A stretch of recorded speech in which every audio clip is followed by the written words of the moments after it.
9장입니다. 요한복음 9장은 날 때부터 소경된 자가 눈을 뜨는 장면입니다. 날 때부터 소경이 되어 있으니까 굉장히 답답할 것 같지만, 한편으로 날 때부터 보이지 않았던 것에 익숙하면은 오히려 불편하지 않을 수도 있어요. 그 사람에게 예수님이 진흙, 그것도 침으로 진흙을 이겨가지고 눈에 발라주고 가서 씻으라라고 이렇게 말씀을 하셨습니다. 아마 진흙을 발라주었던 것은 우리에게 어떤 부패함, 타락함, 썩음, 더러움 이런 것들이 있다는 것을 오히려 그에게 이제 가르쳐 준 것이 아닌가. 그렇게 함으로 이제 그 사람에게 씻을 수 있는 어떤 기회를 부여했고, 그는 씻었고 그리고 보게 되었더라라고 했는데, 이제 그 본 걸 보고 이제 바리새인들이 또 항의를 합니다. 바리새인들은 다른 곳에서도 보면은 왜 안식일에 병 고치느냐라고 이렇게 항의하기도 하고, 그러니까 예수님이 그럼 너희 양이 안식일에 구덩이에 빠졌으면 건지지 않느냐? 내가 안식일에 병 낫게 하는 것 같고 왜 시비냐? 이렇게 얘기를 하신 적이 또 있어요. 그러니까 이제 바리새인들은 바리새인하고 날 때부터 소경된 자하고 둘이 비교를 한다라고 그러면은, 날 때부터 소경된 자는 참 어찌 보면 굉장히 천하고 부족하고 이런 사람이고, 바리새인들은 학문과 많은 것에 뛰어난 사람이니까 어떤 그 지식적인 지혜적인 측면에서도 높낮이가 많이 있겠죠. 그런데 그 바리새인들은 본다고 하니까 보지 못한 자가 되어 있고, 못 본다고 여기는 그 사람에게는 씻을 수 있는 어떤 기회를 주기 위해서 눈에다가 진흙을 발라주고 이제 씻고 보게 되었더라라고 하는 이제 그 내용입니다. 그런데 이제 9장에 보게 되면은 17절부터 볼게요. 이제 맹인되었던 그 사람에게 이제 물어봐요. 바리새인들이 너를 보게 한 자, 낫게 한 자가 누구냐라고 이렇게 얘기를 하고, 그 부모에게도 물어봅니다. 근데 이제 그 부모가 예수님에 대한 이야기를 함부로 하지 못해요. 왜 그러냐면은 출교를 당할까봐 굉장히 두려워해서 내 아들에게 직접 물어봐라라고 이야기를 합니다.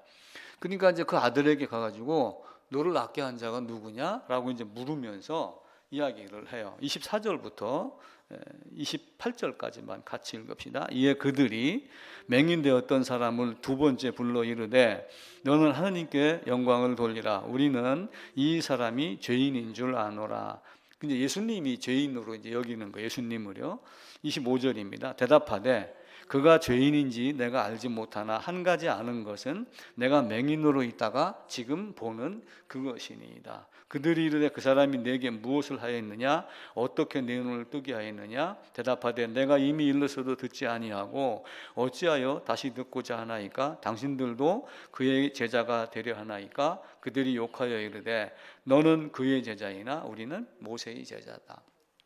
그러니까 이제 모세의 제자이니까 모세의 율법에 충실했었고, 모세의 율법에 충실했다는 것은 제대로만 충실하면 복음이 보이도록 되어 있어요. 그런데 제대로 충실하지 아니하고 율법 주위에 빠져 있기 때문에 우리는 모세의 제자다라고 이렇게 이야기를 하는 거예요. 35절부터 41절까지도 같이 읽을까요?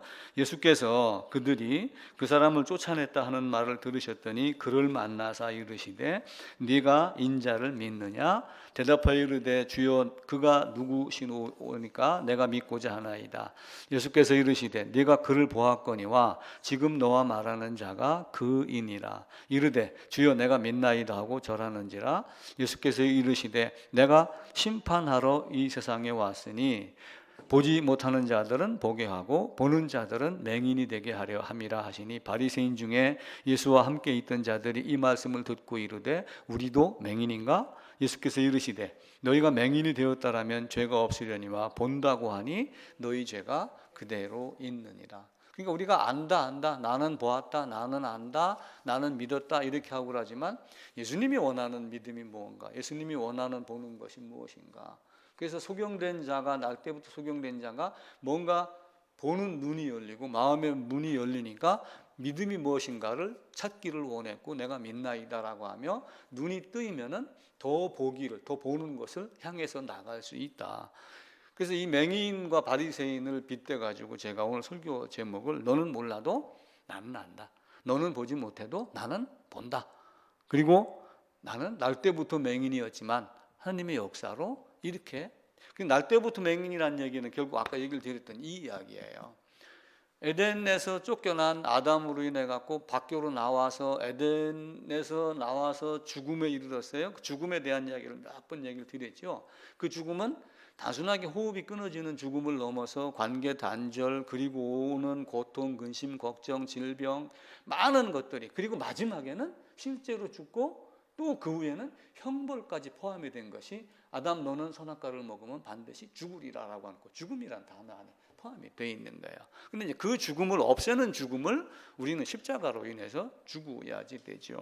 그러니까 아담으로 말미암아 태어난 모든 죄인은 유기된 자다라고 말씀을 드렸어요. 아담으로 인해서 태어난 모든 사람은 다 맹인의 개념이 돼요. 맹인의 개념인데 보는 눈이 열리느냐 보는 눈이 열리지 않느냐에 따라서 성경이 보이기도 하고 보이지 않기도 하고 그래요. 그런데 이 중에 맹인이 있으면서 나는 보고 싶다라고 이렇게 하는 사람이 있지만, 한편으로는 나는 지금 본다, 나는 지금 안다라고 하며 율법주의에 빠진 자들이 있다는 거예요. 그러니까 예수님이 하시는 말씀이 너희가 본다고 하니 너희 죄가 아직 그대로 있구나. 네가 진짜 보는 것이 뭘 보는 거예요? 그 앞에 서 있는 예수님, 사람으로 오신 하나님을 보고도 보지 못하고 믿지 못하고 율법을 지키면서 왜 안식일에 뭐 했느냐 이런 것만 따지는 사람들, 그들에게 예수님이 너희는 본다고 하니, 그래서 보지 못하고 믿는 자들이 더 복되도다라고 이렇게 말씀을 드린 거예요. 오늘 설교는 지난주 한 얘기를 거의 중복되게 절반 정도는 그렇게 하고 마지막 부분에 이 부분을 다시 한번 보강해서 말씀드리려고 합니다. 그래서 우리는 마음속에 있는 어떤 것들을 버릴 것, 이런 것들, 그 눈 뜨고 싶어하는 그 날 때부터 소경 눈에다가 진흙을 발라줬으면은 이게 더럽다고 느끼면은 씻고 싶어요, 씻지 않고 싶어요? 씻고 싶잖아요. 그만큼 마찬가지로 어떤 나무를 갖다 놓고 어떤 모양을 만들려고 할 때 조각칼이나 뭐 이걸 놓고 막 조그만 것까지 막 파내려고 하듯이 내 안에 있는 더러운 거, 생각하기 불편한 거, 이런 것까지도 그렇게 의도적으로 빼내려고 노력을 해야지 돼요. 아시안 게임, 또 기타, 한국하고 일본하고 어떤 운동 시합을 한다든지 뭘 한다든지 하게 되면은 가위바위보도 이겨야 된다. 그래서 막 다른 나라한테는 뭐 어떻게도 일본하고 시합한다 그러면은 막 눈에 쌍심지를 키고서 이렇게 하고 그래요. 그 주일날 오후엔가 보면은 그 무슨 축구 시합하는 프로그램이 하나가 있어요. 안정환 씨가 나와서 감독을 해서 운동 선수 했던 사람들이 모아가지고 이렇게 하는 게 있는데, 지난주에 보니까 일본하고 시합을 했더니 출전하면서 출정식에서 우리는 일본하고 하니까 이건 무조건 이겨야 된다, 깨부숴야지 된다, 막 이렇게 이제 하는 말을 들었어요. 거기서도 그 말을 또 하더라고요. 일본하고는 가위바위보도 이겨야지 된다. 근데 그런 각오로 나에게서 불필요한 건, 멀리할 것, 이런 것들을 우리가 정리하지 않으면 신앙생활 하기가 굉장히 힘이 들어요. 지난 자료에 있던 거 몇 개 했고 그 이야기를 하기 때문에 자료가 이번 주에는 굉장히 짧습니다. 일도 결단 근주라고 하는 거 지난주에도 단칼에 없애자. 혁 구습, 구습도 단순하게 그냥 버리자 이런 게 아니라 혁명을 일으킬 정도로 혁 구습을 해야지 된다. 그래서 또 근주자적, 그래서 붉은색 가까이 하면 내가 붉은 물이 든다. 화장실에서 오래 앉아 있으면은 화장실 냄새가 내게 배는 거하고 마찬가지예요. 백화점 1층에 가가지고 한 바퀴 돌면서 한 30분만 머물다 나오면은 집에서 내가 향수 뿌리고 가지 않아도 향수가 몸에 배는 거하고 똑같아요. 그래서 근묵자흑이라고 이야기를 해요. 먹물로 가까이 하면 반드시 내게 검정물이 튀도록 되어 있다라고 하는 말이 있어요. 이런 거 마찬가지로 내가 멀리 할 것, 가까이 할 것, 이런 것들을 우리가 이제 가려내야지 돼요. 그 밑에 제가 성화, 즉, 향청이라고 하는 단어를 적었어요. 문자를. 그러니까 이게 뭐냐면 소리가 고르면은 음향도 맑다, 이런 뜻이에요. 근데 이제 소리가 어디서 나와요? 목에서 나오지만 사실은 마음에서 나오는 것이 바르면, 그죠? 듣기에 좋은 소리가 된다. 이렇게 이제 바꿔서 해석을 해도 돼요. 근데 더 중요한 거는 형정, 즉, 영직이에요. 형상이 내가 바른 모습이 되면은 내가 바르면 그림자도 바르다라고 하는 거예요. 내가 구부정하고 있으면 그림자도 구부정하게 가요. 우리를 지을 때 내가 사각형 우리를 짓고 싶어요. 근데 처음에 막대기를 구부정한 걸 선택을 했어요. 그럼 두 번째 어떻게 해야 돼요? 요거에 맞추려고 이렇게 되고 이렇게 되고 하다 보니까 결국은 소우리가 애완간이 네모박이가 되지 아니하고 둥그렇게 되더라. 그래서 공목, 처음에 구분 나무를 가지고 시작을 하면 두 번째도 구공목을 하게 되어 있다. 그래서 공목구 공목이라는 말이 있어요. 그래서 지금 내가 바르게 출발하고 바르게 움직여야지 돼요. 그래서 마음의 상태를 바르게 했었을 때 이제는 분별할 수 있는 능력이 있는 거예요. 소경이 눈을 딱 뜨니까 보이기 시작을 하는 거예요. 듣기만 하다가 내가 봅니다. 욥이 이야기를 했듯이 이 양반도 날 때부터 소경이었는데 예수에 대한 소문은 들었겠죠. 근데 직접 보고 내가 그이가 누군지 내가 알지는 못한다. 본 적이 없으니까. 근데 그분이 딱 나타나서 네가 믿느냐? 내가 그분을 누구인가 만나고 싶고 믿고 싶다. 내가 그야. 그러니까 내가 믿나이다. 라고 하는 그 말 안에 많은 복음의 내용이 맥락에 숨어 있다. 이렇게 보시면 될 거예요. 그리고 이제 마음의 상태가 어떠냐에 따라서 우리의 삶이 달라져요. 그래서 마음에 대한 것을 아담이 범죄를 했어요. 아담이 범죄를 하면은 아담의 눈동자가, 아담의 코가, 아담의 귀가, 하와가 마찬가지로 보암직, 먹음직이라고 하는 게 목구멍에서만 나온 거예요. 사실은 마음에서 나온 것이 손을 뻗게 하고 눈에서 보암직하게 보이게 한 거고 혀에서는 침이 나와서 먹음직하게 한, 모든 것이 마음에 작용해요. 그래서 예수님이 말씀하시기를 음욕을 품는 자는 이미 간음하였다라고 이렇게 결정적으로 이야기를 하시는 거예요. 모세도 마음에 대한 이야기예요. 이스라엘 백성들에게 이제 출애굽해 가지고 가나안 땅 들어가기 전에, 여호수아가 인도하여 들어가기 전에 신명기 6장에 보면 이제 우리가 쇠마라고 이야기를 해요. 쇠마는 이스라엘아 들으라 이제 이야기예요. 이스라엘아 들으라라고 하면서 너는 마음을 다하고 뜻을 다하고 힘을 다해서. 그게 첫 번째는 다 뭐예요? 마음과 뜻이에요. 내 생각이 바르면 행동이 달라지는 거예요. 그러니까 형정, 내 마음이 바르면, 내 모습이 바르면 그림자도 바르게 되고 행동도 바르게 되고 자세도 바르게 되고 이렇게 되는 거예요. 집에서 매일 뒹굴뒹굴하던 친구들도 육군사관학교, 공군사관학교 1년 동안 교육받고 방학 때 휴가 잠깐 나올 때 보면은 꼿꼿한 자세로 이렇게 있어요. 왜냐하면은 나는 훈련소에 1등병, 2등병, 상병이 아니고 나는 소위야. 소위가 될 사람이야. 그리고 시간이 지나면 나는 별될 사람이야. 이런 게 있으니까 탁 이렇게 펴지는 거예요. 그래서 형정이 바로 되면은 그림자도 우리의 행동도 모든 것이 다 달라진다라고 이야기를 해요. 또 사무엘도 이야기를 해요. 사울이 왕이 되면서 왕이 되기 이전에 이런 여러 가지 일이 벌어지잖아요. 그러면서 너희도 여호와께서 너에게 한 큰 일을 생각하면 너희도 마음을 다해서 여호와 하나님을 섬겨라. 솔로몬도 이야기를 해요. 의인의 마음은 항상 대답할 걸 준비하고 있다. 베드로서에도 그 이야기를 하잖아요. 베드로서인가 야고보서인가 갑자기 생각이 안 나네요. 누가 너에게 뭐 구원에 대해서 복음에 대해서 물을 것이 있으면 항상 대답할 준비를 해라. 이렇게 이야기를 해요. 이게 마음가짐이 우리에게는 굉장히 중요한 겁니다. 그래서 예수님이 결론적으로 입에서 나오는 건 다 마음에서 나오는 거다. 그 입에서 나오는 건 마음에서 나오는데 보통 사람들은 바른 말을 하는 사람들도 많지만 대부분은 마음에서 나오는 것은 악한 생각, 살인, 간음, 음란, 도둑질, 거짓 증언, 비방 이런 것들이 많이 있다. 이런 것 조심해야지 된다. 그래서 아담의 범죄를 아까 말씀을 드렸어요. 아담의 범죄는 그냥 눈으로 보니까 이것이 아니라 마음에서 이미 먹기에 좋고 보기에 좋고로 결정을 한 거예요. 그러니까 자유의지라고 하는 것이 있어요. 자유의지를 사람의 편에서만 보면은 내가 선택을 한 거예요.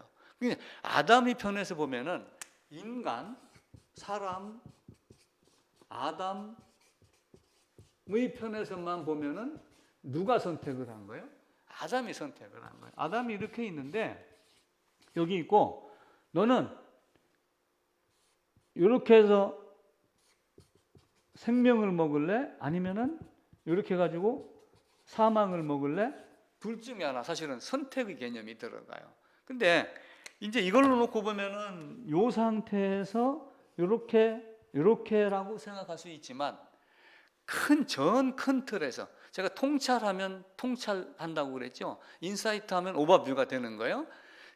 그 문자 행간 그 너머를 읽으면은 전체가 보이는 거예요. 근데 창세전에 예정하다, 창세전에 그리스도 안에서 또 여자의 후손 많은 것들을 놓고 봤었을 때는 사실은 아담이 범죄는 아담이 편에서 보면 아담이 선택을 한 거지만 하나님의 편에서 보면은 하나님이 사망을 먹게 한 거예요. 참 묘합니다. 그래서 하나님의 편과 사람의 편에서 두 가지 입장을 다 놓고 보는 거예요. 아까 얘기했던 그 개념을 또 봐야 돼요. 아담에게서 나온 사람 모두가 다 육이 된 자. 그 중에서 어떤 사람을 끄집어 내려는 게 하나님의 계획이며 예정이며, 그래서 우리는 만나는 거예요. 만남이 있어서 만남 속에서 만나를 먹은 사람이 있고, 만남을 통해서 만나를 나누지만 맛만 보고 버리는 사람이 있고, 먹은 척 하다가 뱉는 사람이 있고, 이런 여러 가지 종류로 사람이 나오는 거예요. 호세아서에 보면은, 호세아서 6장에 보면 이렇게 이야기를 해요. 우리를 찢으셨으나 도로 낫게 하실 거예요. 나는 이 말씀을 보면서 욥기서하고 욥기 5장 18절에도 아프게 하시다가 싸매시며 상하게 하다가 그의 손으로 고치신다. 이 두 가지를, 그럼 처음부터 안 아프게 하죠. 근데 왜 아프게 했다가 안 아프게 하고 어렵게 했다가 그렇지 않게 하고 왜 이렇게 하시는가? 그 신비는 저도 몰라요. 단지 뭐예요? 하나님의 편에서 아담의 범죄는 하나님의 계획이라고 말할 수가 있다라고 하는 거예요. 왜?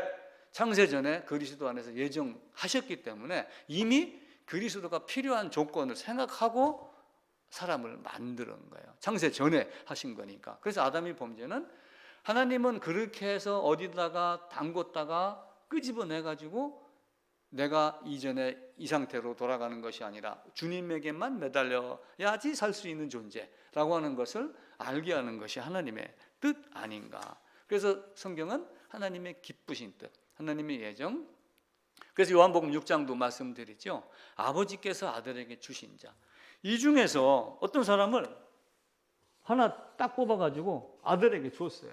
그럼 아들에게 주면은 어떻게 해요? 요한복음 6장, 요한복음 17장 두 군데 얘기를 드리죠. 아버지의 말씀을, 아버지가 내게 주신 말씀을 나는 이들에게 전했다. 이들은 아버지의 말씀을 듣고 깨달았다. 요한복음 14장에 보면 성령에 대한 이야기가 나와요. 내가 갔다가 다시 오는데 다시 온 보혜사 성령이 내가 너희에게 말한 모든 것을 생각나게 하고 깨닫게 하겠다라고 하는 거예요. 삼위 하나님이 동시에 같은 사역을 하는 거예요. 그래서 아담의 편에서 보면 자유의지라고 하지만 실제는 하나님의 편에서 먼저 볼 수 있는 눈이 열리는 거예요. 맹인은 그것이 열리니까 우리는 하나님의 뜻 안에서 벗어날 수가 없는 존재임을 깨달아 아는 거예요. 그래서 우리의 삶에서 버릴 것, 멀리할 것, 이런 것들 지난주 말씀드렸어요. 악한 동물들은 행실을 더럽히니까 그들을 멀리해라. 이단에 속한 사람도 한번 훈계한 후에 멀리해라.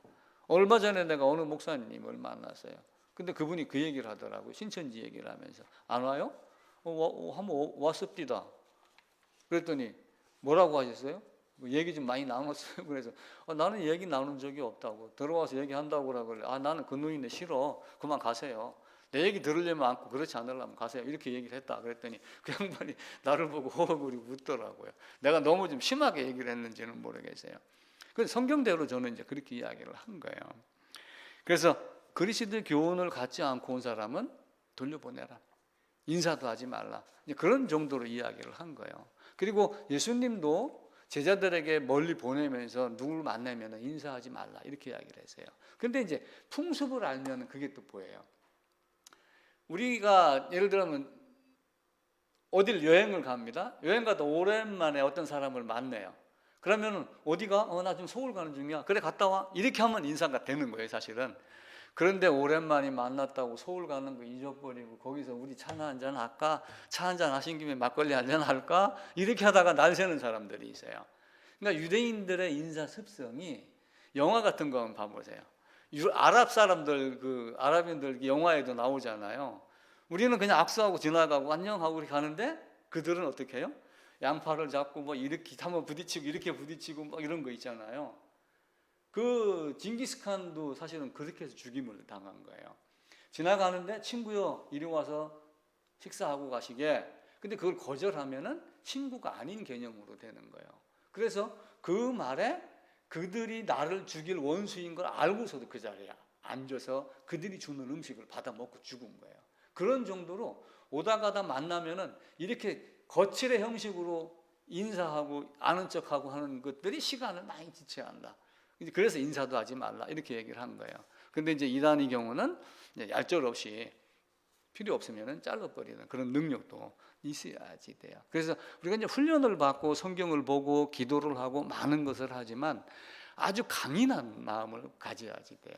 아까 시작하면서 말씀드렸던 대로 일본하고는 가위바위보도 이겨야 된다라고 하는 어떤 그런 각오가 어떤 악이 바친 각오가 아니라 내가 하느님 말씀이 아닌 것은 거부할 수 있을 때 딱 끊을 수 있는. 그래서 항상 훈련소에 가서 훈련을 받으면 실제 전쟁보다 더 어렵게 훈련을 받아요. 더 심하게 훈련을 받아요. 그렇게 해야지 돼요. 만약에 미국에서 그 유명한 두 사람이 그 격투기를 벌이기로 했어요. 뭐 저크버그인가 지크버그인가 하는 사람하고 그 우주선 쏘아 올리는 또 뭐 얄궂은 사람 또 하나 있어요. 둘이 이제 서로 싸우자 붙자 이제 이렇게 하는 거예요. 그러니까 이제 이 사람하고 붙으려고 한 친구가 훈련을 하다가 근육이 파열돼 갖고 시합을 미루게 되어 있어요. 근데 왜 근육이 파열되어 있느냐? 결론적으로 제가 말씀을 드리면 A하고 B하고 싸우는데 A가 훈련을 할 때는 B보다 강한 자하고 훈련을 해야지 되는 거예요. 그죠?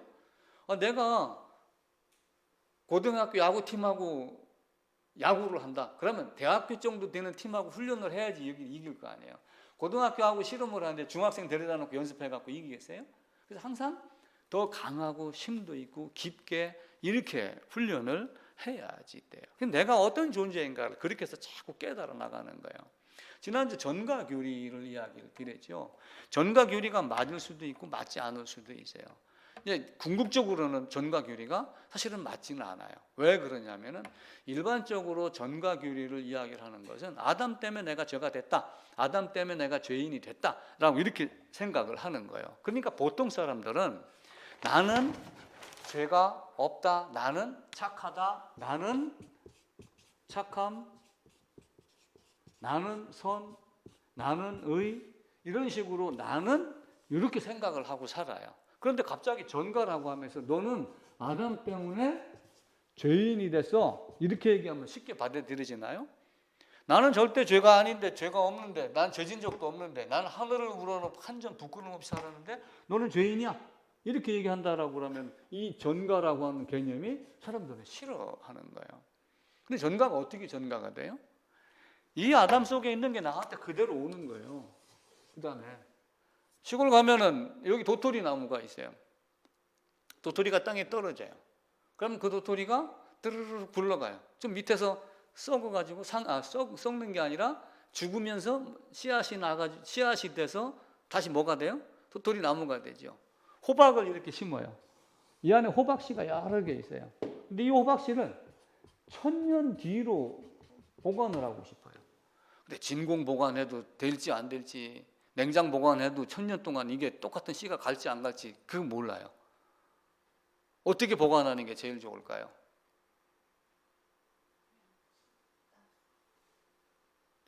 호박씨를 심는 거예요. 호박씨를 심으면 또 호박이 나요. 호박 안에 씨가 있어요. 씨를 심고 호박 나고, 씨를 심고 호박 나고, 씨를 거두고 계속 거두면은 이 1000년 뒤에도 사실은 여기 있는 씨가 요 씨하고 동일한 거예요. 이게 아담의 허리예요. 이게 레위가 아브라함의 허리에 있던 거하고 같은 이치예요. 이렇게 해서 전가가 됐다고 하면 전가 교리가 맞아요.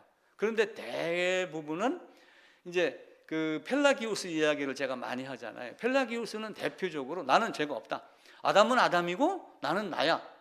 근데 나는 태어나서 보니까 이미 나쁜 놈들이 있어, 악한 놈들이 있어, 죄를 짓는 놈들이 있어. 그래갖고 나는 모방 범죄를 하고 그들에게 물들어서 죄를 지은 것이지 나는 원래 죄는 없어, 이렇게 얘기했던 게 펠라기우스예요. 그러니까 이런 사람들에게는 전가 교리가 통해요, 안 통해요? 안 통하는 거예요. 성경은 뭐라고 얘기를 해요? 바울을 통해서 너는 아담 안에 있던 아담이야를 가르치는 거예요. 너는 A라고 하는 호박 안에 있던 호박 씨야. 근데 낳고 자손 후손 그래갖고 다시 호박이 돼서 너는 여기에 있는 씨야. 너도 이 씨를 갖고 또 심고 거두고 호박 씨를 캐내서 또 심고 거두고 하면 2000년 뒤에도 똑같은 호박 씨가 나올 수 있어. 이렇게 하면 아담 안에 있는 아담이 허리아에 있는 아담. 그래서 루터에 대한 이야기를 드렸어요. 루터는 모든 사람은 아담 안에서 죄를 지었다라고 하면 아담과 내가 하나가 되는 거예요. 그래서 그 말을 누가 했어요? 한 사람으로 말미암아 죄가 세상에 들어오고 모든 사람이 죄를 범하였으므로. 로마서 5장 12절은 아주 그냥 찰떡같이 암송을 해야지 돼요. 다른 좋은 말보다. 그래서 내가 아담이었구나. 내가 에덴에 있었던 적은 없어요. 그런데 내가 아담이었구나 라고 하는 것을 우리 눈에 보여야지 돼요. 레위는 큰 소리 칠 거예요. 훗날 나 멜기세덱에게 11조 드린 사람이야. 네가 뭐 언제 멜기세덱에게 11조 드렸어? 나 우리 아버지의 아버지야. 아브라함의 허리에 내가 있었잖아. 그것을 이야기할 수 있는 능력이 성경을 통해서 있어야지 돼요. 그런데 나중에는 어떻게 넘어가요? 그리스도 예수 안으로 넘겨주는 그걸 요한을 통해서 가르치고 있습니다. 그래서 항상 성경을 보며 물음표를 던지고 그래서 예전에 제가 이어령 씨 얘기를 한번 한 적이 있어요. 나는 이어령 씨한테 딱 이어령 씨의 그 별칭이 한국인의 지성이에요. 그만큼 이제 많은 것들을 알고 있고 이야기를 한다 그렇게 이야기를 하는데 이 한국인의 지성이라고 불렸던 이어령 씨가 낳은 인생을 물음표하고 느낌표를 물음표 느낌표 그 사이를 시계추처럼 왔다 갔다 하는 인생을 나는 살았다. 묻고 생각하고 아하 그렇구나 깨닫고 또 묻고 생각하고 깨닫고 묻고 생각하고 깨닫고를 반복하는 삶이 나의 삶이었다. 그러니까 루터도 그런 삶을 사는 거예요. 루터는 비텐베르크 대학의 교수이며 성직자였어요. 근데 성직자였지만 어떻게 했어요? 그는 늘 죄악의 괴로움을 많이 겪었어요. 그래갖고 이 죄악을 해결을 못하니까 물론 영화나 또 다른 이야기를 들으면은 번개가 쳤을 때 옆에 있던 돌멩이가 옆에 번개가 탁 떨어져 가지고 저 번개 나 맞지 않고 살려주면 내가 예를 들면 뭐 수도사가 되겠습니다. 뭐 서약을 했었다. 뭐 이런 이야기가 있어요.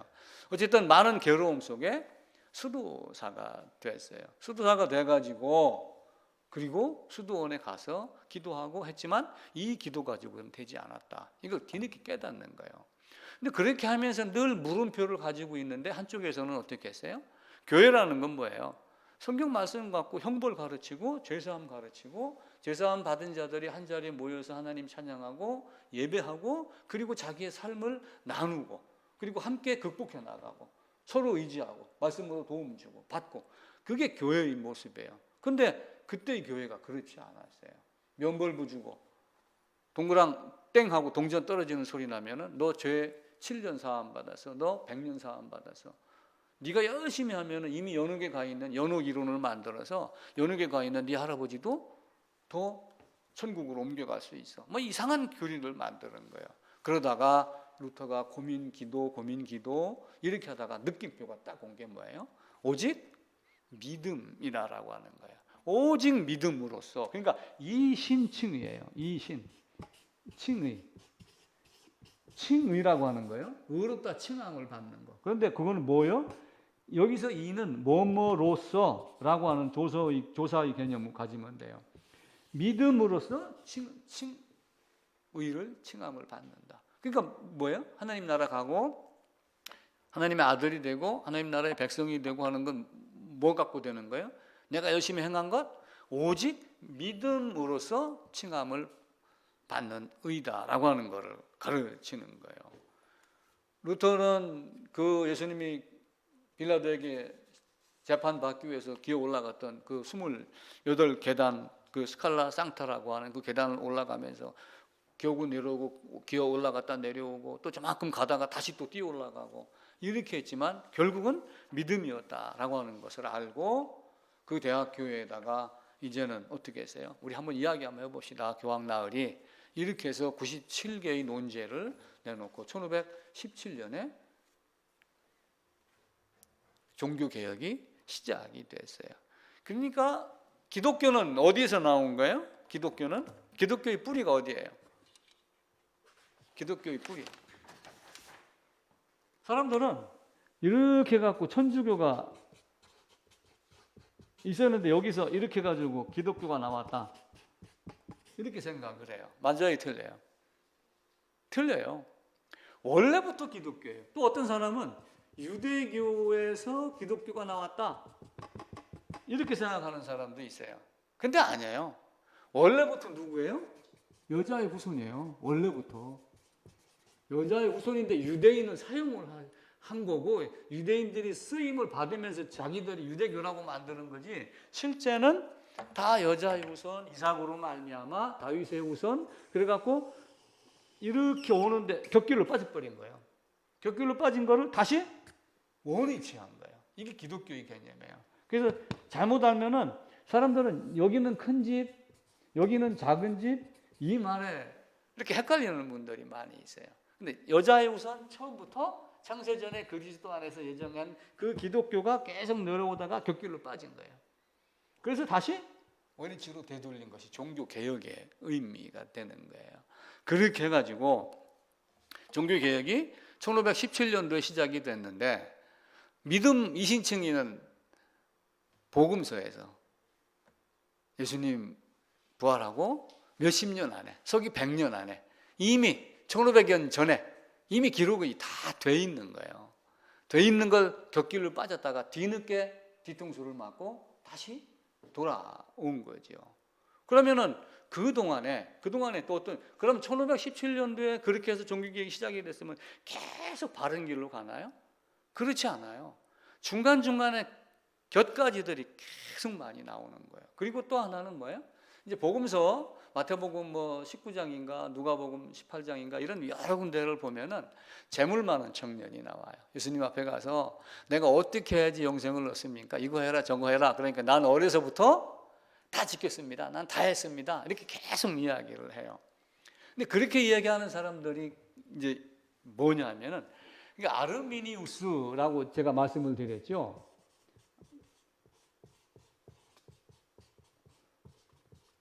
아르미니우스. 근데 이걸 이제 붙여갖고 알미니우스 이렇게 또 이야기를 해요.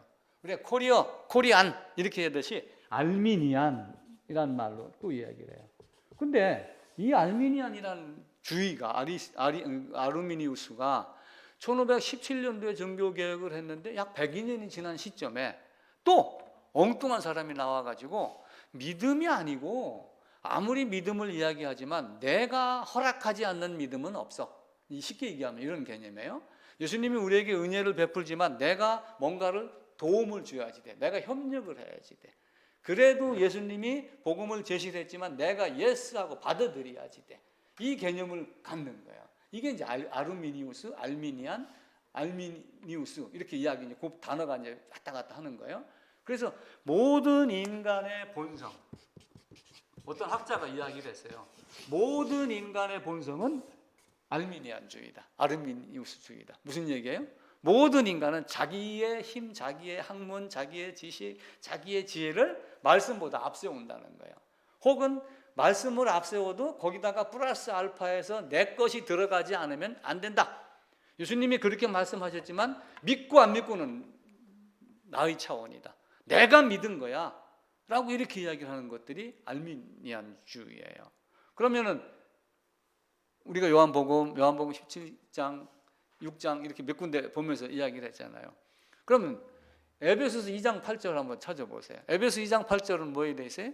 은혜, 믿음, 뭘로 돼 있어요? 내가 했다고 그래요? 하나님의 선물이라고 그래요?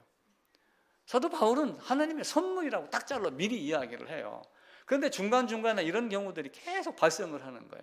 지금 이 순간도 내가 이거 했습니다. 내가 했습니다를 계속 이야기를 해요. 지난주인가 그 지난주도 강호사님 그 얘기를 했어요. 아마 어쩌면 이전에 어디에서 있었을 때 그냥 그대로 거기 있었으면 지금 활발히 설치고 다녔을 것이다. 이런 이야기를 한 거예요. 그럼 알미니안주의 삶을 사는 거예요. 근데 오직 믿음이에요. 믿게 하신 건 누구예요? 아버지가 아들에게 주신 자를, 아버지의 말씀을 내가 그들에게 이야기를 했고 그들은 아버지의 말씀을 받았고, 믿게 하는 능력도 다 누구에게 나와요? 하느님에게 나와요. 왜 그걸 우리가 기억을 하셔야 되냐면은, 또 다시 이야기를 드리는 거예요. 전적 타락이에요. 전적 타락. 모든 인간은 전적 타락이에요. 자, 여기다가 사과나무를 심었어요. 그럼 여기 열리는 건 다 뭐예요? 배, 사과, 어떤 게 열려요? 배가 열려요? 사과가 열려요? 사과나무 심었으면 당연히 사과죠. 전적 타락하고 죄인인 아담에게서 많은 사람들이 나왔어요. 다 나온 사람들은 다 뭐예요? 전적 타락한 인간이에요. 다 아무것도 할 수 없는 거예요. 믿음이 뭔가를, 믿음의 개념도 몰라요, 사실은. 왜 일부만 지금 10%만 교회 다니고 나머지는 교회 안 다녀요?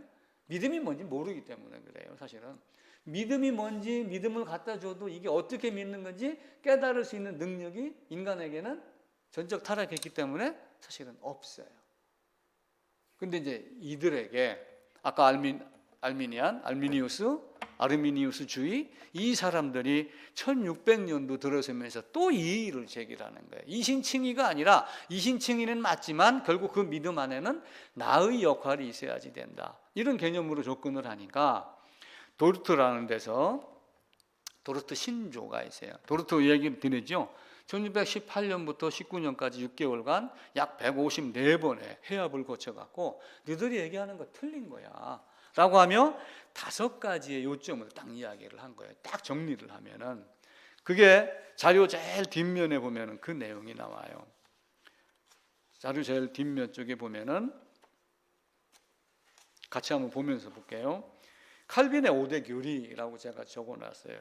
전적 타락, 무조건적인 선택, 제한적 속죄, 불가항력적 은혜, 성도의 견인. 튤립, 이제 그 글자에 따른 이제 알파벳 제일 앞 글자를 따갖고 튤립이라고 이제 이렇게 이야기를 한 거예요. 이번 자료는 빠졌는가요? 그럼 지난주 자료 끝 부분에 있어요. 그래서 이거를 칼빈의 5대 교리, 칼빈의 5대 강령, 튤립 교리, 은혜의 교리 이렇게 부르는데, 전적 타락이 제일 앞에 나오는 거예요. 전적 타락. 전적 타락하고 모두 다 유기된 자 중에 너희는 하나님의 무조건적인 선택이다. 네 능력이 아니고 하나님이 택했기 때문에 너에게 그런 지혜가 들어가는 것이다. 그래서 전무입니다. 전적 타락, 무조건적인 선택. 그 다음에 제한적 속죄. 무조건적인 선택인데 다 100%가 아니라 누구 선택, 제한적 속죄를 했다. 그리고 또 뭐예요? 하나님이 주시고자 하면은, 자, 제가 이제 이번 주 주일 오늘 가다가 제가 로또를 한 장 살게요. 로또를. 자, 그런데 하나님이 그래? 너 오늘 로또 샀지? 내가 너 1등 되게 할게. 만약 이렇게 하셨다면 돼요, 안 돼요? 당연히 돼요. 왜냐하면 로또가 800만 분의 1인가 그래요, 1등이. 근데 내가 너 되게 할게 라고 만약에 가정을 하는 거예요? 그럼 돼요, 안 돼요? 되는 거예요. 제한적 속죄, 무조건적 선택은, 그래서 로마서 9장에 보면 하나님이 하시고자 하는 자를 긍휼히 여기고, 하나님이 하시고자 하는 자를 완악하게 하고, 하나님이 긍휼히 여길 자를 긍휼히 여기고, 완악하게 할 자를 완악하게 하고, 수많은 사람 중에 아브라함 한 사람을 택하였고, 수많은 사람 중에 같은 배 안에 있어도, 그러니까 리브가의 안에 쌍태가 있다는 걸 지구 전체로 한번 봐보세요. 두 종류의 사람이 있는 거예요. 하나는 믿음을 거부하고 장자권을 무시하고, 한쪽에서는 나는 우리 주님의 말씀을. 누가 택했어요? 나기도 전에, 선과 악을 행하기도 전에 태중에 있었을 때 내가 야곱은 사랑하고 에서는 미워했다라고 하는 이것을 아는 거예요. 우리가 성경을 보면서 가장 먼저 알아야 될 부분, 생각해야 될 부분이 사실은 이거예요. 근데 우리는 거룩한 형태와 또 경건한 어떤 모양과 어떤 이런 거에 너무 집중을 많이 해요. 제가 예수를 믿은 이유는 뭐예요? 집사님, 나 간증 많이 듣고 싶다고 그랬죠? 난 딱 한 가지예요. 예수 믿고 하는 이유는, 처음에는 난 이 생활이 정말 싫었어요. 왜냐하면 맨날 마누라하고 싸우고 맨날 마누라하고 술 먹고 티격태격하고 뭐 이게 내 인생이었으니까. 그러다가 이게 아니야, 이걸 벗어나고 싶었어요. 근데 벗어나고 싶어 갖고 성경을 보니까 결국 성경이 얘기하는 결론은 계시록에 다 있는 거예요. 시작점은 이렇게 시작이 되지만 두 종류의 사람이 있는데 책이 있고 책들이 펴져 있고 생명책이 있더라. 생명책이 있는 자는 영원해, 그렇지 않은 자는 사망해. 그럼 내가 어떠한 형편을 갖든 어떤 모습이든 마지막에 내가 생명책이 없으면 지옥이구나, 형벌이구나. 이걸 내가 본 거예요. 나는 그래서 예수 믿는 이유와 목적과 모든 것의 첫 번째가 나는 예수 믿고 새 예루살렘에 가는 거였어요. 성경 보는 각도가 좀 달랐죠. 다른 사람들은 나 모태신앙입니다 이렇게 하고 그러지만 나는 그런 모태신앙은 인정을 하지 않았어요. 리브가가 쌍태를 위해서 기도를 했겠죠. 그럼 기도할 때 야곱이 있었고 에서가 있었는데 뭐 이름은 태명을 졌는지는 모르지만 두 아이를 위해서 다 같이 기도를 했죠. 근데 두 아이가 태중 안에서 거듭나갖고 태어나는 경우는 없어요. 근데 우리는 어떻게 해요 지금? 태어나면은 엄마가 교회 다니면서 나는 모태신앙입니다 하고 커가지고 세례받으면 그냥 천국 백성. 지금은 형식이 그렇게 되어 있어요. 근데 그렇게 하면서 말씀을 더 깊이 알아간다 이런 개념으로 지금 접근을 하는 거예요. 근데 성경은 그렇게 하지 않아요. 너는 날 때부터 소경된 사람이라. 너는 처음부터 전적 타락한 존재야. 근데 전적 타락한 걸 모르기 때문에 눈에다 진흙을 바르는 거예요. 그래서 우리에게 때로는 어떤 사람은 어떤 일을 겪으면서 이 고난을 통해 갖고 예수를 바라보는 사람이 있고 어떤 사람은 아이 재수 없어 이렇게 여기는 사람도 있는 거예요. 그 첫 번째 이유와 목적을 여러분들이는 아나. 왜 사는가? 왜 성경을 보고 왜 예수를 찾고 왜 교회당을 오고 하는 이 이유와 목적이 분명해야지 돼요. 이삭을 모리아산으로 가서 번제로 드리라고 그랬어요. 아브라함 너는 이삭을 데리고 가서 이삭과 함께 아주 경건한 제사를 드리고 와 이렇게 하지 않았어요. 가가지고 네 아들 죽여. 번제는 뭐예요? 불에 태워 죽이는 거예요. 완전하게 전적 타락한 모습을 완전 100% 사라지게 하는 거예요. 그렇게 하고 다시 살려내는 거예요. 근데 그걸 죽기를 각오하고 죽으면 죽으리라 에스더 같이 그렇게 하니까 뭐가 돼요? 다시 불임절이 일어나는 거하고 똑같이 다시 예비가 된 여호와 이레가 하나님이 직접 준비하신 그 양이 이삭을 살리고 이삭을 다시 예수 그리스도로 연결시키는 그런 모습들이 일어나는 거예요. 하나님은 우리가 사랑이다라고 그러지만 하나님은 내가 심판하러 왔으니 이렇게 얘기를 하잖아요. 나는 세상을 심판하려 하며 구원하려 함이라. 요 말만 가지고 따지면은 심판 얘기하는 사람한테 가서 봐라. 하나님은 심판이 아니라 구원하러 왔잖아. 근데 또 다른 말씀 보면은 뭐라고 돼 있어요? 나는 심판하러 왔느니. 동전의 양면하고 똑같아요. 사랑인데 심판하시는. 그래서 내가 주는 사랑을 이 사람이 거절했기 때문에 나중에 심판이 날 유구무원이 돼요. 여러분도 마찬가지예요. 제가 알고 제가 갖고 있고 제가 문득문득 생각나는 거를 다양한 사례 비유를 통해 갖고 수십 번 같은 말을 반복하기도 하고 새로운 말로 이야기를 하는 거예요. 근데 하나님 앞에 가서 난 그런 말 못 들었는데요. 이렇게 하는 것은 뭐예요? 귀로 못 들었다는 것이 아니라 마음으로 듣지 않았다는 것이 되는 거예요. 그래서 하나님 앞에 가서 유구무원이 안 되려면은 진짜 내가 왜 예수 믿으려고 하는가? 그 믿음이 뭔가? 라고 하는 것을 철저히 따져야지 돼요. 예수님도 말씀하셨어요. 내가 세상을 구원하러 왔지만 한편으로는 세상을 심판하러 왔다. 하나님이 말씀하시기를 그 심판은 다 누구에게 맡겼어요? 아들에게 맡겼다. 아들에게 맡겼는데 계시록에 가서 보니까 예루살렘에 성전이 있어요? 없어요? 없어요. 왜냐하면 주님이 그 아들이 성전이 되기 때문에 우리가 얘기하는 성전이 개념이 없는 거예요. 그래서 내가 예수 안에 있느냐 없느냐라고 하는 것. 씨가 되고 씨가 되고 계속해서 이렇게 넘어가요. 자, 갈라디아서에 보게 되면은 몽학 선생 이야기가 나와요. 율법이 몽학 선생이 돼가지고 율법이 초등교사가 돼서 어떤 아이를 누구에게로 인도해요? 그리스도께 인도한다고 되어 있어요. 율법이 초등교사가 돼갖고 그리스도께 인도한다라고 갈라디아서 2장에 나와 있는데 그 모습을 가만히 봐보세요. 그 말씀을 보면은 율법으로 뭘 알아요? 율법으로 죄를 깨닫아서 그리스도 앞으로 간다라고 그러지만 또 바꿔 얘기하면은 율법으로 말미암아 죄를 깨닫고 죄 사함 받는 방법을 율법으로 다 가르쳤다라고 하는 거예요. 그래서 제가 율법의 기능이 죄를 깨닫게 하고 성화의 과정 중에 삶의 지침이 된다라고 하는 두 가지가 아니라 한 가지를 그 중간에 두 번째다 갖다 넣어야지 된다. 죄를 깨닫게 하고 또 하나는 죄 사한 방법을 가르쳐 준다. 그래서 요한이 와갖고 어떻게 했어요? 자, 여기 있는 사람들이 전부 전적 타락이에요. 전적 타락. 수십, 수백, 수천억이 돼 있겠죠. 근데 여기 있는 사람을 전부 지금 어디다가 모아요? 요 깔때기다 딱 모아가지고 요 밑에다가 누구를 세워놓으셨어요? 예수님이 요한에게 가가지고 야, 요한 나에게 세례줘 라고 한 거예요. 요한은 마지막 율법이에요. 요한은 마지막 제사장이에요. 마지막 제사장이 요한이 여기다가 모든 사람을 누구에게 넘기는 거예요? 예수님에게 넘기는 거예요. 이건 기가 막힌 진리예요. 그래서 내가 다시 예수 안으로 옮겨가야 돼. 자연적 출생을 말씀드렸어요. 자연적 출생은 내가 원하든 원하지 않든 태어나는 거예요. 나는 원하든 원하지 아니하던 김아무아무개 제 아버지에게서 1955년도에 태어났어요. 가정 형편은 어쩌고 저쩌고 이왕이면은 이병철 씨 밑에 아들로 태어나지 않게 하고 미국이나 스위스 같은 데서 전쟁이 일어나도 끄떡없는 나라 그런 나라에서 안 태어나게 하고 여기서 태어나게 하셨어요. 근데 하나님이 시대에 따라서 부르시잖아요. 나를 어떤 환경을 놓고 그 환경에 따라서 내가 주님을 바라보게 하고 그리고 여기 오게 하셨고 이렇게 하게 한 거예요. 그래서 자연적 출생에 대한 이야기를 다시 반복을 하면 육으로 난 건 육이에요.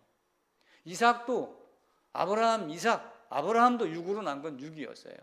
육이었는데 하나님이 택하여 불러낸 거예요. 홀로 있었을 때. 이삭도 육으로 난 건 육이었어요. 근데 이삭을 통해서 번제라는 과정을 거치게 하는 거예요. 다윗도 마찬가지예요. 그래서 다윗의 육신도 썩으면은 죽으면 썩어서 사라져요. 근데 다윗이 뭘 아는 거예요? 하나님을 아는 거예요. 욥도 마찬가지로 전에는 귀로 듣기만 하다가 이제는 내가 눈으로 봅니다라고 하면 그의 삶이 바뀌어요. 그러니까 홍해를 건너는 요단강을 건너는 그런 모습으로 바뀌게 되죠. 그래서 부모가 자식을 위해서 기도하는 모태신앙은 있어도 뱃속에서 거듭나서 태어나는 모태신앙은 절대로 없다. 이건 있을 수 없다. 그래서 한국 교회도 모태신앙 이런 거 자랑하면 안 돼요. 부모 덕분에 내가 좀 가까워질 수는 있어요. 접할 수는 있고. 그러나 각 아버지가 이가 시리다고 하여 되는 것이 아니고 아들이 그런 것도 아니고 아버지는 아버지 지약으로 아들에게는 아들이 죄악으로 자기의 공의로 자기만 죽어요. 이걸 분명히 해야지 돼요. 사도 바울이 나를 내 어머니의 태에서 나를 택하였다라고 하는 것은 그러면 사도 바울을 잉태하고 나서 요놈 좀 쓸만하게 생겼네? 이렇게 해서 하나님이 택하셨을까요? 아니에요. 창세전에 예정했다는 이야기를 바울이 에베소서나 또 디모데에서 고린도서에서 창세전, 만세전, 영원전 여러 군데서 창세전의 예정을 이야기를 해요. 그가 그렇게 하면서 어머니가 나를 어머니 태로부터라는 것은 그걸 가지고 뭘 얘기를 하는 거예요? 창세전의 영원전의 예정을 빗대서 이야기를 하는 거예요. 그 바울이 모태신앙이 아니에요.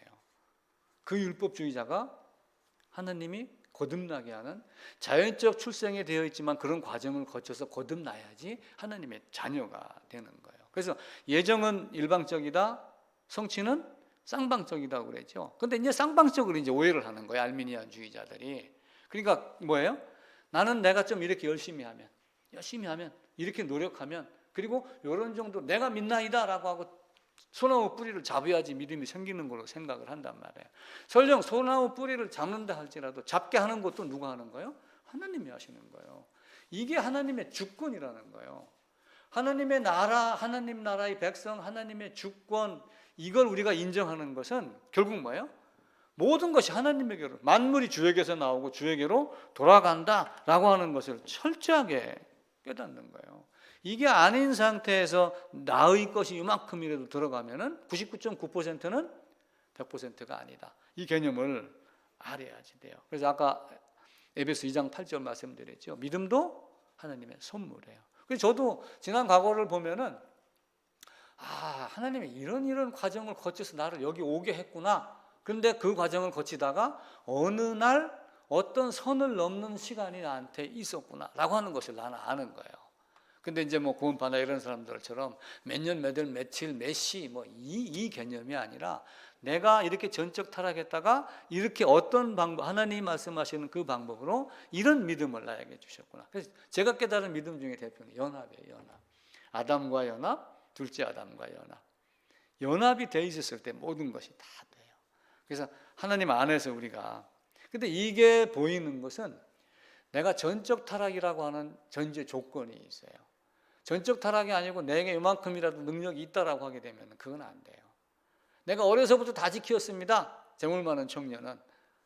그래? 결국은 그 사람은 어떻게 했어요? 슬피 울며 슬피 근심하며 예수님을 떠났습니다.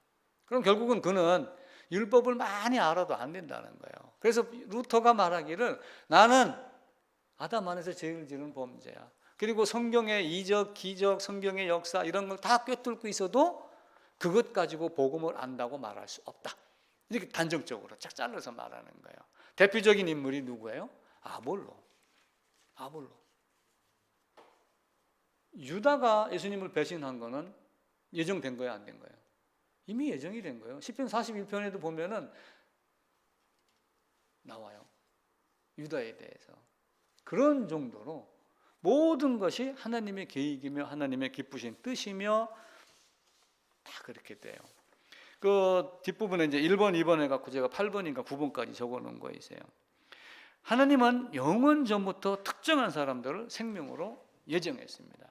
몇 개 이제 결론만 제가 정리를 하는 거예요. 이 중에서 어떤 사람을 택하였다. 대표적으로 아브라함이나 이런 걸 통해 갖고 우리에게 이야기를 해요. 바울을 통해서 이야기를 하고 나도 택함을 받았다라고 하는 거예요. 그런데 예를 듭니다. 예입니다.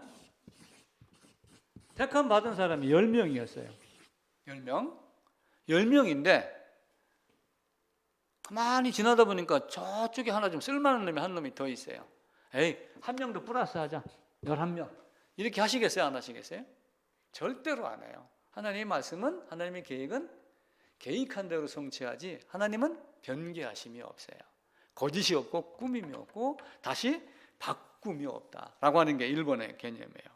그리고 2번에 예정 성취의 직접적인 원인은 예정된 사람 안에 있는 것이 아니라 하나님의 선한 의지, 기뻐하시는 뜻, 그것에 따라서 모든 것이 다 된다.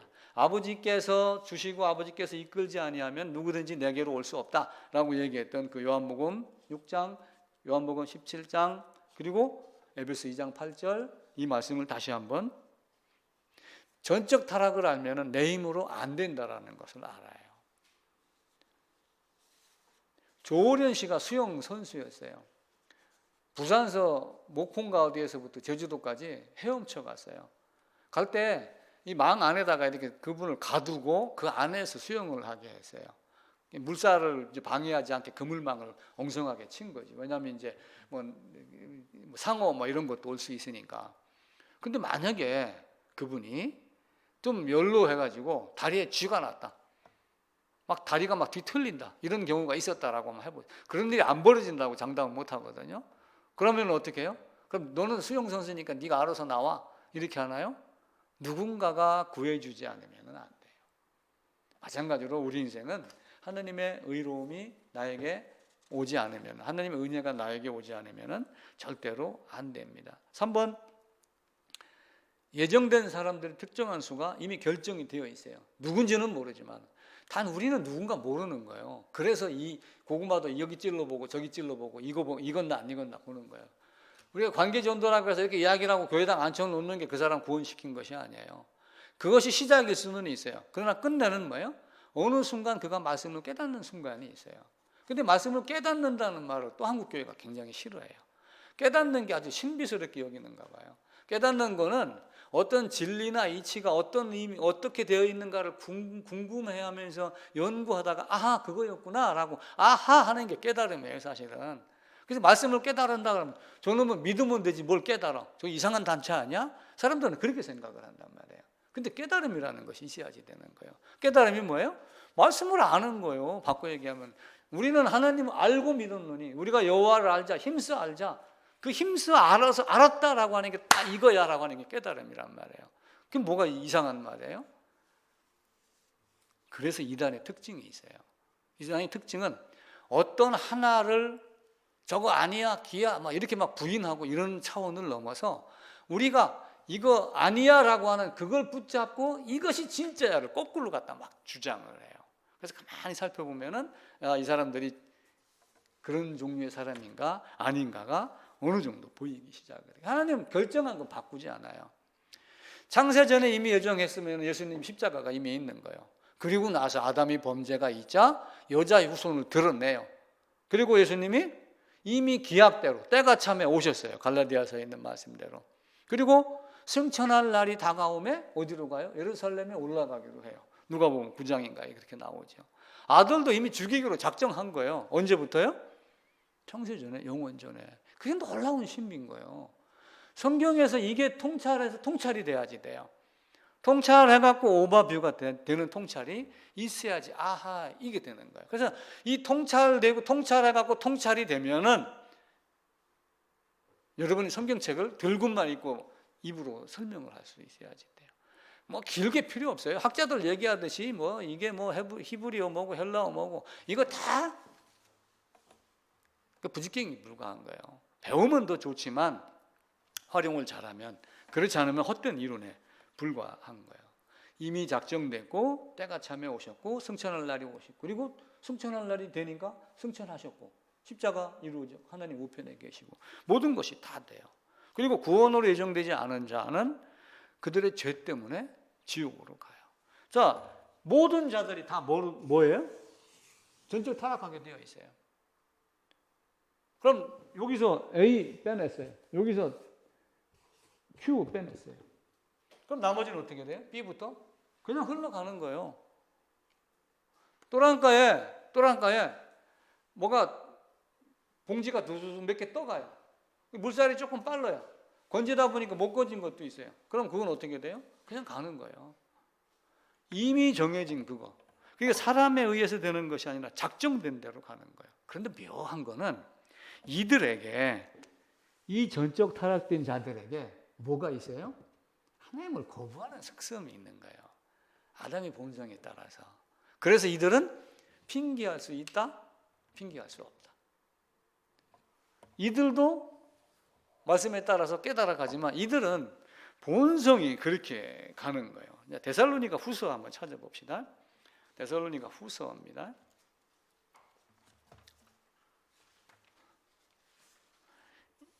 2장 11절입니다. 2장 11절, 12절. 335쪽입니다. 데살로니가 2장 11, 12절. 이러므로 하나님이 미혹의 역사를 그들에게 보내사 거짓 것을 믿게 하심은 진리를 믿지 않고 불의를 좋아하는 모든 자들로 하여금 심판을 받게 하려 하심이라. 이게 이들의 본성이에요. 전적 타락된 자들의 본성. 그 중에서 나를 택하여 낸 거예요. 왜냐하면 그 중에서 아브라함과 같이 홀로 있는 그런 마음이 나에게는 있었기 때문에 그래요. 또 하나, 이제 마가복음 16장에 가면은 믿고 세례 받는 사람들은 구원 받을 것이요 라고 이제 이렇게 이야기를 해요. 믿고 세례 받은 자, 믿고 그 다음에 세례 받은 자. 자, 조건사님 믿었어요. 세례 안 받았어요. 어떻게 돼요? 하나님 나라 새 예루살렘 갈 수 있어요? 못 가요? 당연히 가야죠. 믿고 세례 받는 이 세례는 사실은 나는 이렇게 구원받았습니다를 눈으로 보여주는 간증에 불과한 거예요. 그러니까 고린도전서 1장에 가면은 사도 바울이 나는 아무에게 너들 누구파 싸우고 그러는데 나는 아무에게도 세례 주지 아니한 것을 감사하고 내가 지금 사도 바울로 살아가는 것은 복음을 전하게 하려는 것이지 이것하게 하려는 것이 아니다. 딱 잘로 이야기를 해요. 그럼 중요한 건 뭐예요? 이거 중요하고 그 다음에 사랑하면 결혼식 하잖아요. 그죠? 세례 받으면 좋지요. 예전에 유럽 같은 데 이렇게 영화 같은 거 한번 봐보세요. 둘이 손잡고 예배당에 가가지고 결혼식 신부님, 목사님 이렇게 하고 그냥 땡 하고 끝나는 경우도 많이 있어요. 아무도 없으면 둘이 들어가서 결혼식에 하나님 우리 결혼합니다 이래놓고. 근데 지금은 어떻게 해요? 이 믿음이 뭔지 헷갈려요. 믿음이 뭔지는 헷갈리는데 세례의식은 아주 그냥 철저하게 해요. 그러면서 나는 세례교인이다 이렇게 하고 그래요. 이거 깨부셔야지 됩니다. 이게 어쩌면 면불부하고 비슷한 상황을 초래할 수도 있어요. 많은 사람들이 쏟고 있어요 지금. 진짜 믿음이 뭔가? 왜 사도 바울은 그렇게 얘기를 했을까? 그 생각하지 않아요. 당연히 믿고 많은 사람 축복하에 세례받고 우리 이렇게 살읍시다 하면 굉장히 좋은 거예요. 근데 그 세례가 믿음이 뭔지, 구원받아야지 그럼 구원받아야 이렇게 묻는다면 그건 믿음이 아니죠. 5번입니다. 4번 베드로 전서 한번 찾아봅시다. 히브리서 베드로 전서 2장 7절 8절입니다. 여기 이제 시편 또 저 이사야서 뭐 여러 군데에서 마태복음 또 마가 누가에도 반석 거친 돌 이런 얘기 나와요. 유대인은 표적을 구하고 헬라인은 지혜를 구하나 우리는 십자가에 못 박힌 예수님을 찾는다. 그리스도를 찾는다. 고린도서에는 또 그렇게 이야기를 하죠. 그런데 이제 거부하고 그런 사람들이 많이 있어요. 8절입니다. 또한 같이 읽을까? 2장 8절입니다. 또한 부딪히는 돌과 걸려 넘어지게 하는 바위가 되었도다 하였느니라. 그들이 말씀을 순종하지 아니함으로 넘어지나니 이는 그들을 이렇게 정하신 것이라. 원래 유기된 자는 그냥 유기된 대로 나눈 걸 정했다라고 하는 거예요.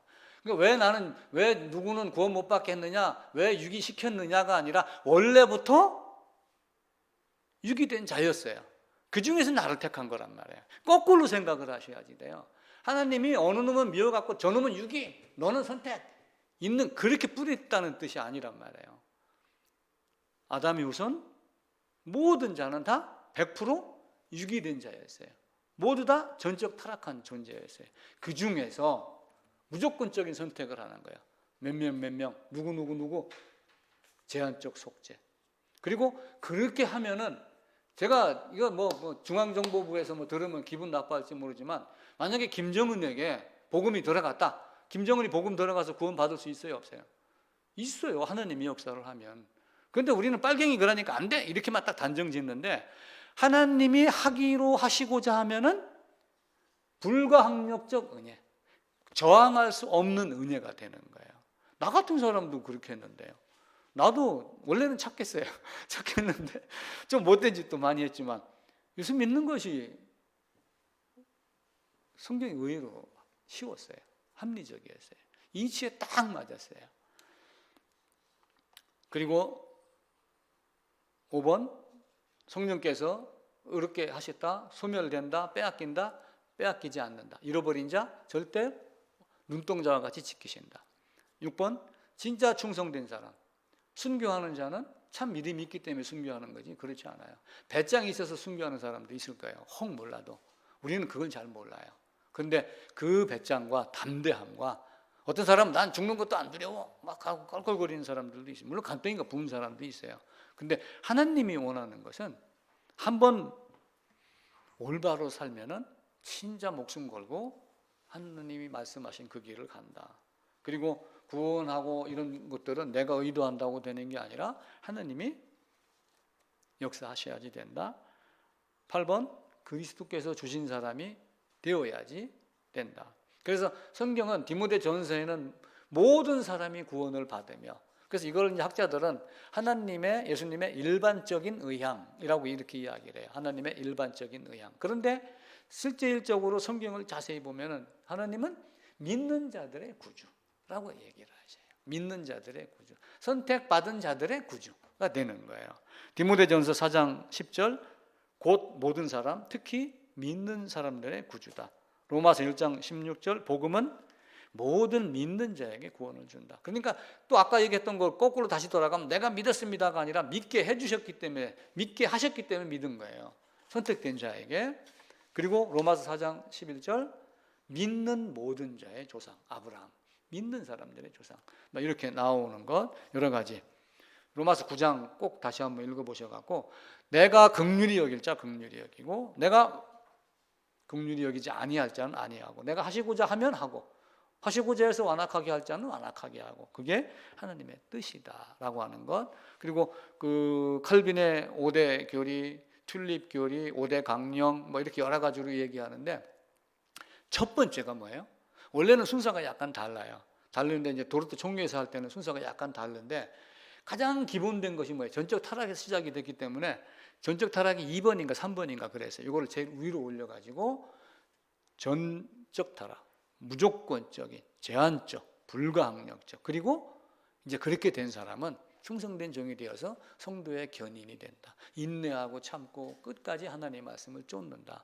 그래서 앞 글자만 한글로 따면은 전무, 제, 불, 성이 되는 거고 튤립이라고 따지면 우리 꽃 튤립 있잖아요. 그 꽃같이 아름다운 그런 튤립 교리로 또 이해를 하셔도 됩니다. 그래서 이 루터가 얘기했듯이 나는 아담 안에서 죄를 지은 아담이다. 나는 모든 사람은 아담 안에서 죄를 지었다. 그리고 이적, 기적, 교리, 계명 안다고 복음을 아는 것이 아니다 라고 했던 이 두 마디 말도 꼭 기억을 하고 그리고 나서 100년 후에 또 알미니안주의가 나왔지만 사람의 본성은 다 100% 알미니안주의다. 누군가가 자기를 다 드러내고 싶은 거예요. 다 제멋대로 살고 싶습니다. 어디 가든 내가 최고라고 해요. 가끔 자연인 보면요 그런 얘기예요. 나는 마음 먹은 거 다 해냈습니다. 그래서 내가 와이프하고 보다가 그 얘기를 해요. 야 임마 그렇게 마음 먹은 거 다 해놨으면 대통령을 꿈꾸지. 왜 그런 건 꿈만 꾸고서 텃밭 10병 가꾸는 거에다 돌멩이 집 짓는 거 하나 그거 마음 다 했다고 그걸 가지고 자기 마음 먹은 거 다 했다고 여기고 사느냐. 우리 인생은 그런 것이 아니에요. 그래서 요한복음 9장으로 다시 정리를 하면은 보지 못한 자들은 보게, 보는 자들은 맹인이 되게. 율법주의자가 아니라 오직 믿음으로. 믿음도 하나님이 주시는 것. 이거 꼭 기억하시기를 부탁을 드립니다.